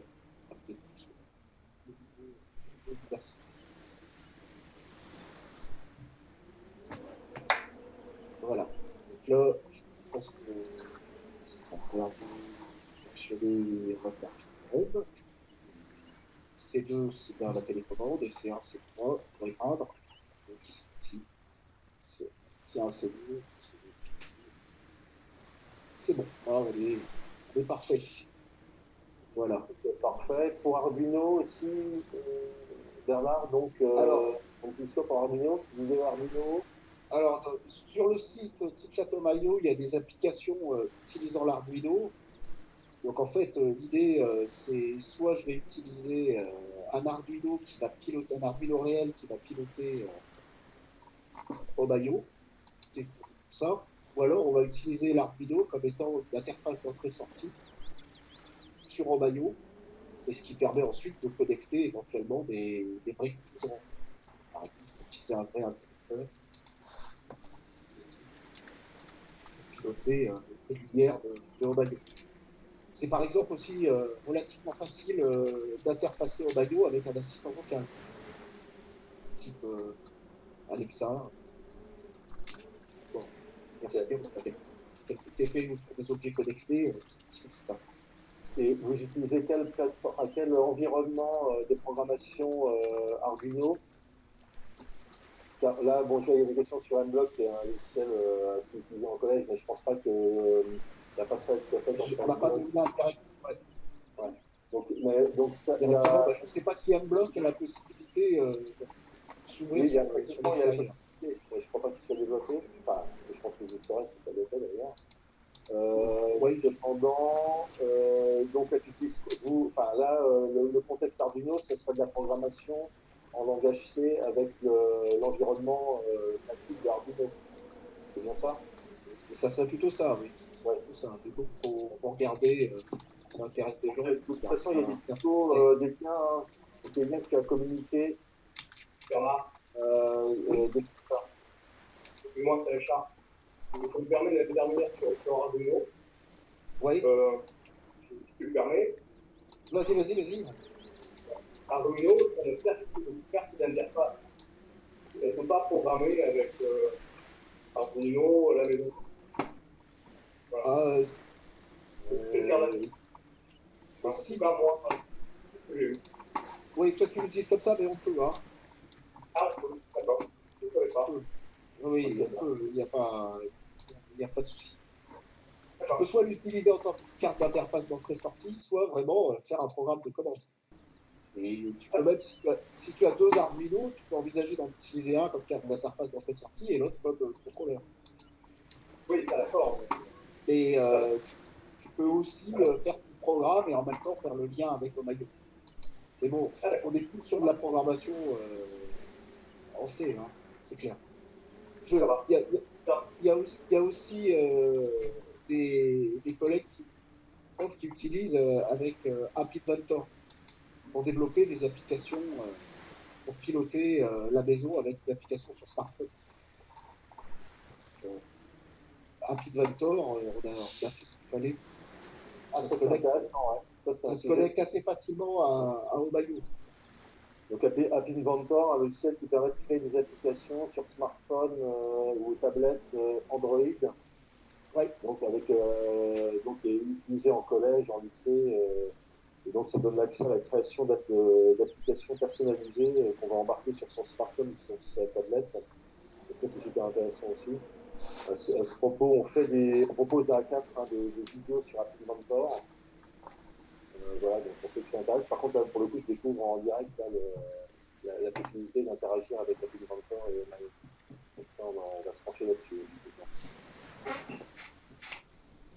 Alors, je vois une démo App Inventor pour plus tard, mais on va y travailler à Big. Je vois le chat qui défile. Et encore une fois, on va faire une synthèse, Audrey, Athènes va faire une synthèse de cette visio et renvoyer ça à tous les gens qui étaient connectés, toutes les personnes qui étaient connectées. Alors, juste sur Rapid Mentor, il y a une revue qui s'appelle Technologie, je ne sais pas si vous la connaissez, et donc on a fait un article sur Emmaillot, collège à l'université, et l'application Rapid Mentor est présentée dedans. C'est un professeur de classe prépa qui a développé ça. D'accord. J'en suis enseignant. David Fiolo, ça s'appelle. Ok. Bernard, est-ce que tu as besoin de ton partage d'écran encore ou je peux reprendre la main peut-être? Tu peux reprendre la main. Ouais, non, parce que, bon, voilà, donc on a mis des liens là, sur le chat pour les ressources. Donc là, encore une fois, on va faire une synthèse de tout ça, puis remettre les liens là, dans le document qu'on vous enverra a priori demain. Et ici, on va mettre sur le site de l'éditeur avec les ressources, puis vous voyez Python, etc. Donc il y a après, bon, je vous laisse parcourir ça. Je remets le lien sur le chat. Et voilà, donc là, les documents d'origine sont ici. Voilà, le site d'ACAD pointe aussi sur ce site, sur le site de l'éditeur. Voilà. Je vais reprendre la caméra. Ce que je peux dire aussi, je ne sais pas s'il y a du bon, effectivement, il y a toujours un peu en fin de vidéo des questions qui surgissent. Je sais même plus si j'ai. Donc, je ne me vois pas. Je ne sais plus, je peux mentir, je me vois vaguement. Ce que je peux, en tout cas, je vous remercie beaucoup, Michel et Bernard, pour votre. Avec plaisir. C'est vraiment compliqué pour tout le monde. Avec plaisir. Voilà, en tout cas, il y a eu beaucoup de monde, il y a eu pas mal de questions. On va voilà, resynthétiser ça. Ce que je peux dire, c'est que A4 propose, donc si je me reviens sur notre site ensemble, dans cette période un peu particulière, on propose un certain nombre de ressources gratuites qu'on a rendues gratuites. Donc c'est le cas là, de Omayo, et ça je remercie l'éditeur d'avoir accepté ça. Donc, ça bénéficie à tout le monde et c'est l'occasion justement de tester ces logiciels pendant cette période. On propose donc au-delà de Omayo, on propose d'autres logiciels gratuits. Donc là, je vous laisse découvrir la page d'accueil de notre site, en particulier les logiciels de simulation air-image dont j'ai parlé un petit peu rapidement là, au début de la vidéo ou avant que ça débute. Donc on a fait une vidéo hier avec donc un enseignant qui a présenté ces différentes simulations qui permettent de simuler des modèles mécaniques et de voir leur comportement. Donc voilà, ces modèles physiques ont été modélisés. On fait des simulations sympas, un vélo, un portail, etc. On voit les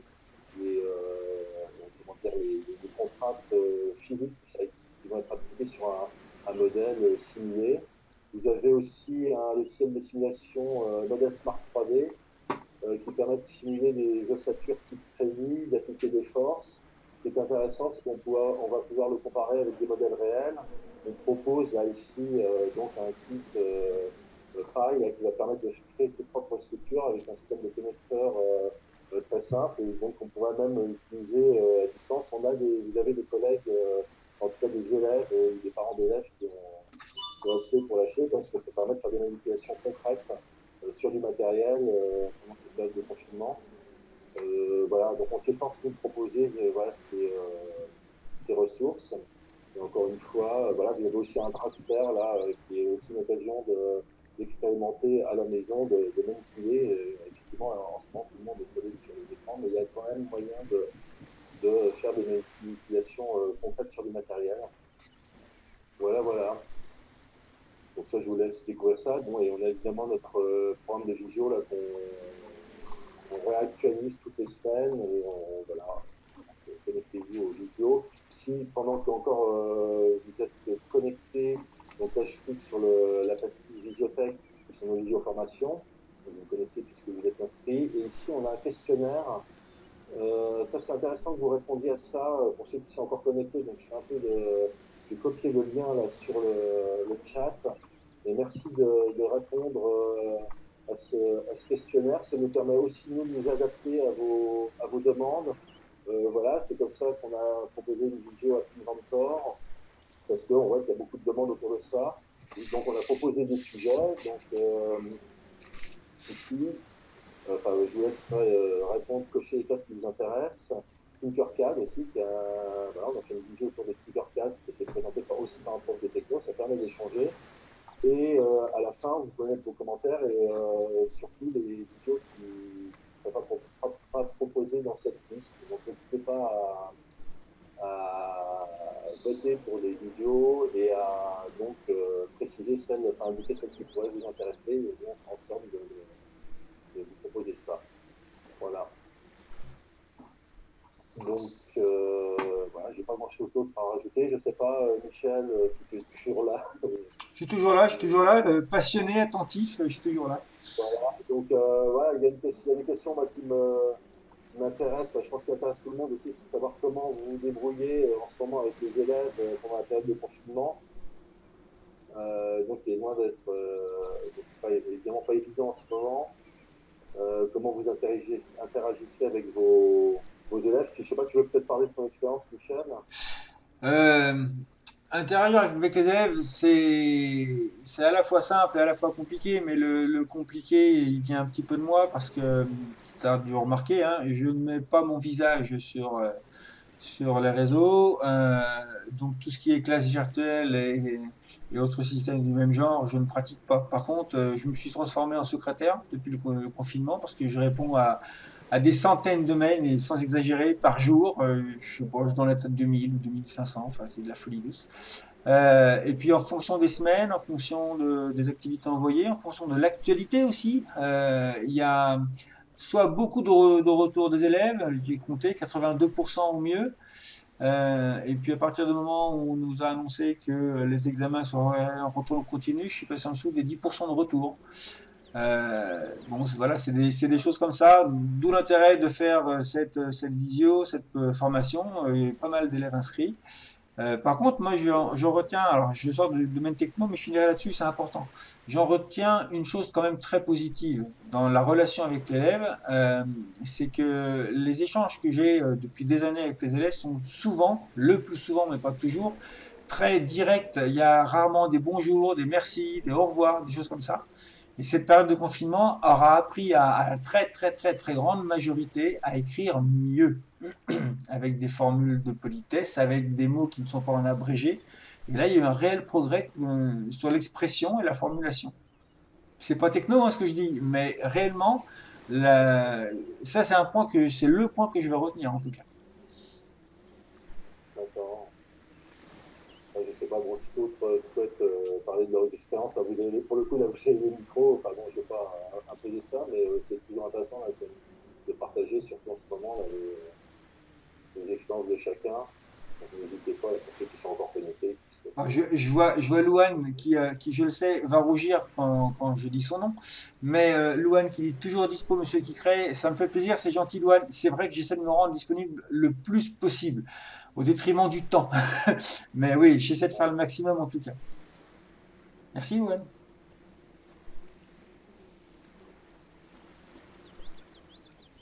Ok, écoutez, on va mettre fin à la vidéo là pour le coup. Donc, Bon, en tout cas, merci André. Hein. Si vous avez des chats encore qui arrivent, des parents qui découvrent la facile la technologie, oui, ça c'est une bonne nouvelle aussi. Hein, ouais. Oui, tout à fait. Ouais. Donc, ça, je pense que aussi c'est l'occasion de se rendre compte que le côté touché, manipulé, devient à tout son sens, même en classe. Mais tu vois, enfin, je me permets d'intervenir. Même que ce soit en classe ou en cette période bizarre où on est tous à la maison, le logiciel Omayo, je le trouve vraiment très bien parce que il permet de mettre beaucoup d'élèves, voire des classes entières, si les établissements sont équipés de grosses salles informatiques, ce qui est mon cas, en autonomie. On n'est pas tributaire d'un nombre de maquettes, de dysfonctionnements, de branchements, de choses comme ça. Euh, et le passage à des maquettes plus réelles, en tout cas des maquettes didactiques, est facilité après la prise en main de Homayo. Puis là, faut pas l'hésiter avec la licence. Oui, Bernard, excuse-moi. dans ce week-end-là. Ouais, je veux dire que là, la période de confinement et donc le téléenseignement où les enfants sont scotchés, enfin, sont prisonniers d'un appartement pour ceux qui habitent en appartement et scotchés devant un écran pour les élèves qui effectivement bossent, et ben, ça crée des situations, voilà, c'est étouffant, des familles de 10, hein. Et là, c'est l'occasion de montrer que la techno, c'est l'occasion de montrer la discipline, et c'est l'occasion de montrer que la techno peut apporter une forme de respiration par des Tout à fait. manifestations qui sont plus ludiques et plus axées sur le concret. Du ludique, c'est pas péjoratif, c'est ludique et intéressant à la fois des manipulations qui induisent des questionnements, voilà, et pas simplement, voilà, c'est une discipline qui peut être ludique et qui peut mettre des élèves en activité plus facilement. C'est sûr que dans la période de confinement, c'est difficile de faire de la techno, parce que beaucoup des sujets, des manipulations, des activités technologiques sont posées sur des manipulations de matériel réel et qu'on n'a pas à la maison. C'est pour ça que on fait la promotion de toutes les simulations. Voilà. Enfin bref, la technologie, là aujourd'hui, cette période de confinement nous donne l'occasion de montrer ce qu'est la technologie, comme on dit, ce que j'ai dit tout à l'heure, et puis de montrer que c'est une matière intéressante et de donner envie, voilà, et de montrer que c'est une matière qui a du sens. Donc c'est l'occasion, c'est de redonner du sens à de mettre en vrai, c'est que les parents ne comprennent pas toujours et que les profs, des fois, ont du mal à expliquer aux parents. Voilà. Et pour faire suite à cette intervention très intéressante, je trouve, très bien exprimée, moi je me régale à lire. Alors, ça se fait régulièrement en période normale, mais à avoir des réactions de parents qui, au mieux, disent ah, si j'ai découvert telle chose, c'est génial, ils s'y impliquent. Et puis, on va dire dans le pire, mais dans le plus drôle, des parents presque, mais avec le sourire aux lèvres, qui font le reproche d'avoir fait découvrir la techno ou une matière, ou voilà, parce qu'ils se sentent piégés, ça les intéresse, ils vont à fond dedans, quoi. Voilà. Ok, je vois, bon, il y a encore quelques éléments, il y a avoir beaucoup connecté, des questions qui défilent encore un peu. Oui, oui, je peux ajouter une petite chose sur les représentants. Bon, vous savez, ma micro, c'est pas la machine, c'est pas de l'adapter. Ah, Étienne, est-ce que tu peux couper ton micro, s'il te plaît? Voilà. Pardon, il y a quelqu'un qui essaie d'intervenir. Voilà. Ah, je suis dans le micro d'Étienne, mais il est pas rendu compte qu'il est là.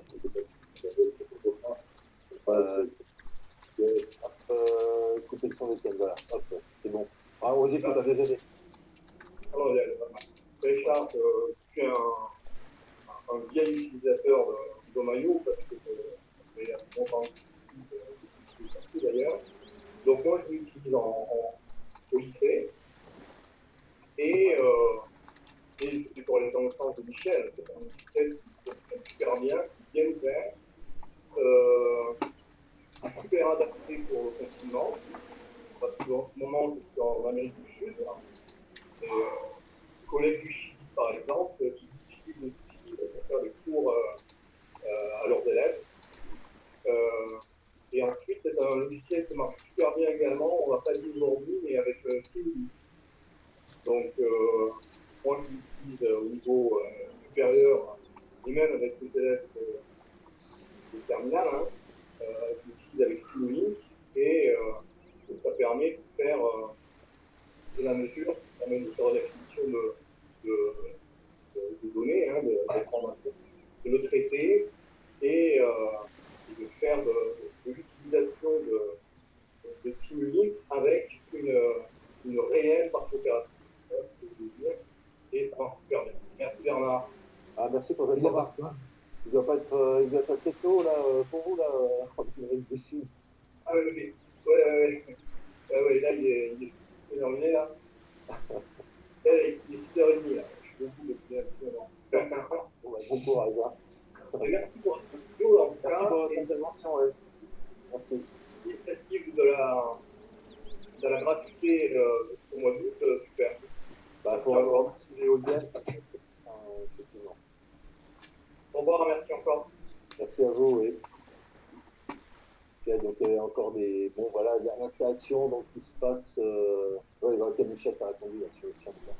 Avec une grosse faute avec une faute d'orthographe, mais tant pis, elle est passée quand même. J'avais vu des questions aussi. Donc ça s'installe sur Windows uniquement, hein, Bernard. Oui, ou sur une machine virtuelle, sur Mac, ouais, machine virtuelle. Ah, on peut, d'accord, sur Mac. Ouais. Sur Mac, il faut avoir une machine virtuelle. virtuelle. Ouais. Ok, machine Windows. Machine virtuelle, s'il y en a que ça intéresse, je vais mettre ça sur le chat. Machine virtuelle, ça prend une seconde et demie. Elle est où la machine virtuelle? Elle est là. Hop, s'il y en a que ça intéresse, le logiciel VirtualBox fonctionne super bien et il fonctionne sur Windows, sur Mac. Voilà. Bon, est-ce que la licence sera gratuite après le 1er août? Déjà, là, il y a un effort de fait pour proposer ce logiciel en version gratuite jusqu'au 1er août, en supposant que vous avez commencé les établissements vont redémarrer, ce qu'on entend à la radio, progressivement. Je ne sais pas dans quelles conditions à partir du 11 mai, si je me rappelle bien. Voilà, bon, néanmoins, ça reste un logiciel payant. Il y a des développements qui sont faits autour de ce logiciel et évidemment, ça, c'est un coût donc, qui est incontournable. Donc là, c'est cette période exceptionnelle qui justifie la gratuité du logiciel. Oui. Après, ce qui est important de voir, hein, c'est que c'est une licence à vie et que le fichier de licence peut être donné à tous les élèves. Oui, il n'y a pas de restriction, c'est une licence établissement à vie. Bon, voilà. Donc ça participe aussi, bon, enfin, ça c'est vrai de tous les logiciels, il y a pas peur de magie, il y a des gens qui le développent. Ça, il y a maintenant, Mais la possibilité que les élèves puissent l'avoir à la maison, c'est quand même un atout énorme. Tout à fait, ouais. Voilà, effectivement, je parle. Merci de la remarque à Loa. Effectivement, c'est pas excessivement cher, hein, les licences. Enfin, il y a une licence individuelle, donc je révise ma copie. Et si je tape maillot sur notre site, donc on a une licence un poste à 59 € et l'autre à, alors c'est où, pardon, oui, là je suis sur la licence individuelle, je vais revenir un cran en arrière, mais voilà, et vous avez une licence établissement à 300 € hors taxe, 360 € TTC. Voilà, pour les établissements à vie, comme disait Bernard, avec les mises à jour, etc. Donc voilà. Le grand souci, c'est le prix pour 20 postes. Bah là, de toute façon, oui, enfin après, donc c'est le nombre de postes limité. Ouais. Oui, c'est un peu possible. Oui, alors évidemment, enfin, de toute façon, oui, on sait dans les collèges le contexte où 300 €, on sait que ça peut être un investissement important pour certains collèges, moins pour d'autres. Bon, voilà, néanmoins. Bernard, j'ai une question, ça ne te dérange Oui. pas? Non, non. On s'est déjà rencontrés, mais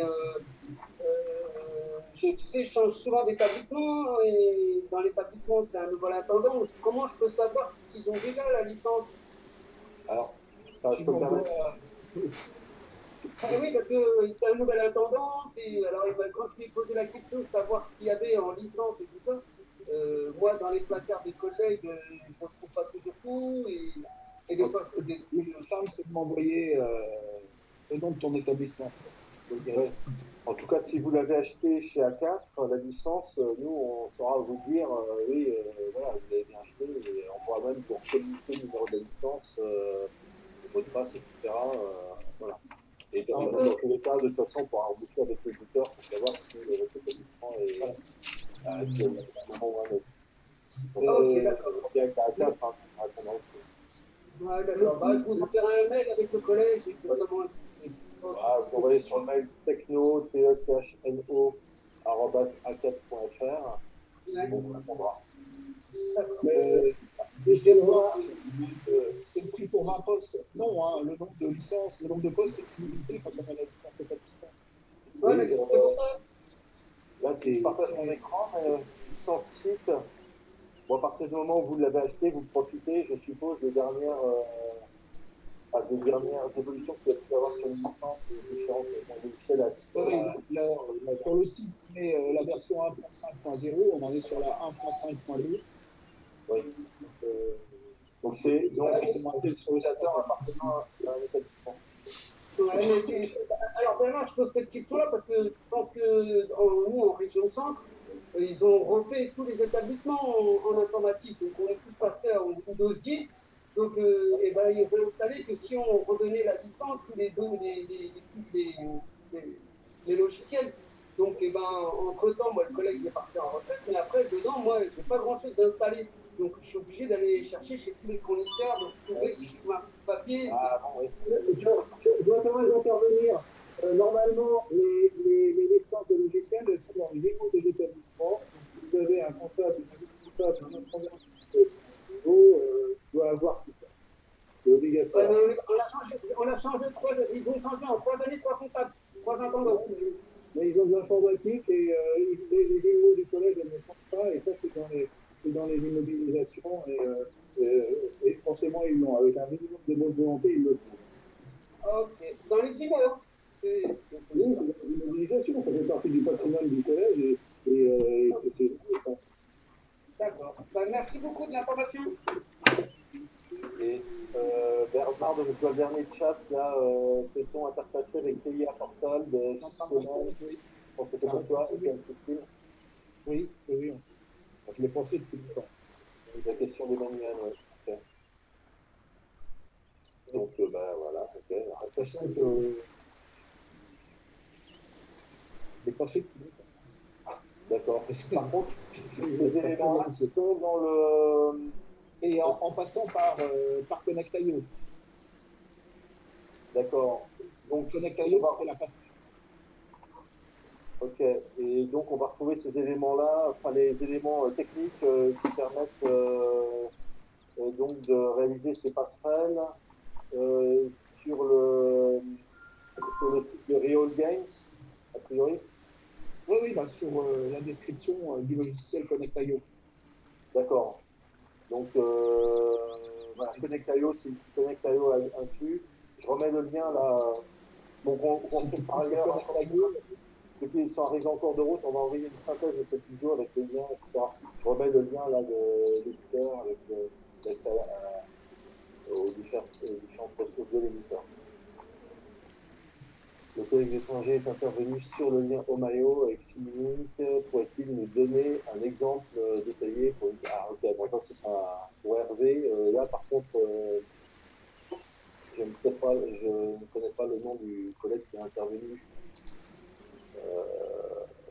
Donc voilà, je ne sais pas si toi, Bernard, si tu connais les interactions de Simulink. Oui. Richard Martinez, lui, il utilise beaucoup Simulink et MATLAB avec Omayo. Il doit avoir des tools. Alors, pour répondre à la question d'Emmanuel, un tuto sur TIA Portal avec Omayo, je vais regarder. Alors, c'est vrai qu'on est plus sur l'utilisation du simulateur d'usine qui s'appelle Factory.io, pour tout ce qui est programmation automate. C'est plus. Omayo, bon, ça peut se connecter à des automates, mais bon, à partir du moment où on va surtout sur des outils comme TIA Portal, tout ça utilisé Factory.io. Et pour MATLAB Simulink, il y a des ressources Richard Martinez, il doit en avoir. D'accord. Le collègue qui est intervenu en Argentine, lui, il a des ressources avec MATLAB Simulink. Ok. Oui. Bernard? Oui. Oui, on en parlera. J'avais vu déjà avec MATLAB comment mettre les ressources en ligne. Mais on peut faire, hein, bien sûr. Je ne sais pas comment faire, mais on peut faire. J'en ai.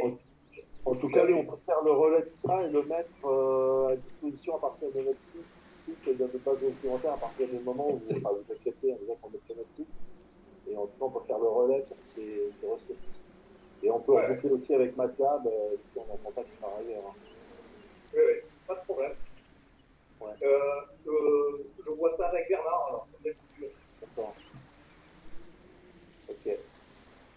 Merci. Ouais. Voilà, bon, c'est toujours compliqué là, d'arrêter, bon, vous êtes encore une quarantaine. Voilà, bon, on va peut-être mettre fin à la vidéo. Voilà, je ne sais pas s'il y a des gens qui veulent faire des remarques, des personnes qui ont encore des remarques.